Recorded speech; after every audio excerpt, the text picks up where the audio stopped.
Assalamualaikum warahmatullahi wabarakatuh. Perkenalkan, nama saya Septia Latifa, peserta Latsar dari BPSDM Migas tahun angkatan 2022, kelas 3E kelompok 2. Di sini saya akan mempresentasikan analisis isu instansi. Di instansi saya di Puskesmas Patean, 3 isu yang berkembang di Puskesmas Patean, yaitu yang pertama, kurangnya kepatuhan pembatasan pengunjung penunggu pasien di masa pandemi. Yang kedua, kurangnya kesadaran pengunjung atau penunggu dalam memakai masker. Yang ketiga, meningkatkan beban kerja petugas di era pandemi. Menapis isu dengan metode APKL. Yang pertama, kurangnya kepatuhan pembatasan pengunjung atau penunggu pasien di masa pandemi. Untuk aktual problematika khalayak dan layaknya masih mengalami permasalahan.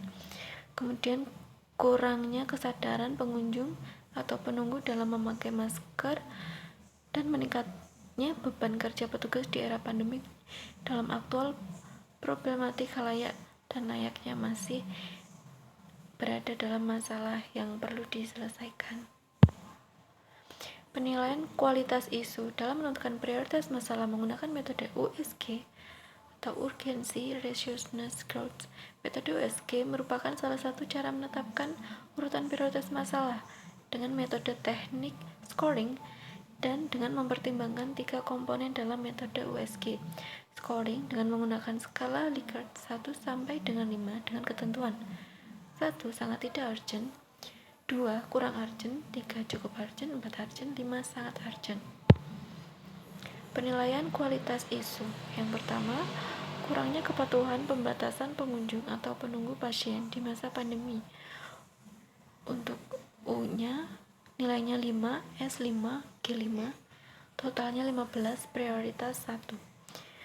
Kemudian kurangnya kesadaran pengunjung atau penunggu dalam memakai masker, U5, S5, G4, totalnya 14. Prioritas kedua, meningkatnya beban kerja petugas di era pandemik, U5, S4, G4, total 13. Prioritas ketiga, hasil identifikasi dan penilaian isu melalui teknik tapisan APKL dan USG, yaitu kurangnya kepatuhan pembatasan pengunjung atau penunggu pasien di masa pandemi. Menganalisis isu dengan SWOT. Yang pertama, kekuatan atau strike, yaitu SK Kepala Puskesmas Patean tentang pembatasan kunjungan. 2. Pemberian informasi kepada keluarga pasien tentang aturan kunjungan sebelum dirawat inap. 3. Sosialisasi petugas keamanan untuk membatasi pengunjung. Kemudian kelemahan atau weakness. 1. Tidak adanya identifikasi penunggu pasien atau kartu penunggu. 2. Jalur keluar masuk ruangan perawatan bisa diakses beberapa jalur. Kemudian kesempatan atau opportunity, yaitu yang pertama, himbauan pemerintah tentang protokol kesehatan tentang tidak berkerumun dan jaga jarak serta selalu memakai masker. Kemudian yang kedua, pengetahuan masyarakat tentang potensi puskesmas sebagai tempat penularan penyakit. Yang ketiga, pengetahuan masyarakat tentang COVID-19. Kemudian yang keempat, ancaman atau threat, yaitu yang pertama, ketidakpercayaan masyarakat tentang penyakit COVID-19. Yang kedua, rasa kekeluargaan yang tinggi membuat pengunjung ingin selalu berdekatan dengan pasien.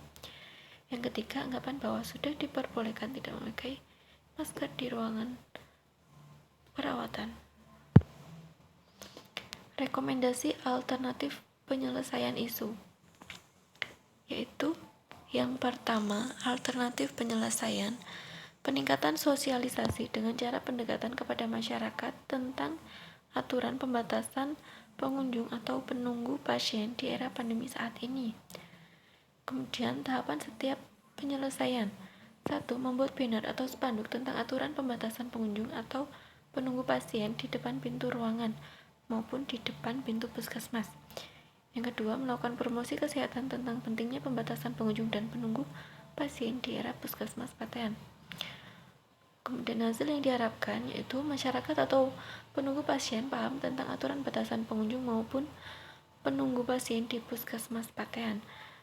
Kemudian pihak yang terkait yaitu Kepala Puskesmas Paten dan seluruh staf Puskesmas Paten.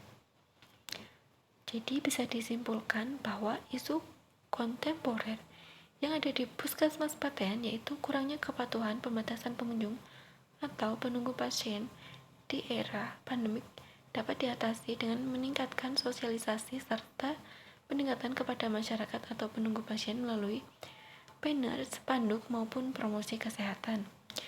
Demikian presentasi yang bisa saya sampaikan mengenai analisis isu instansi. Terima kasih. Wassalamualaikum warahmatullahi wabarakatuh.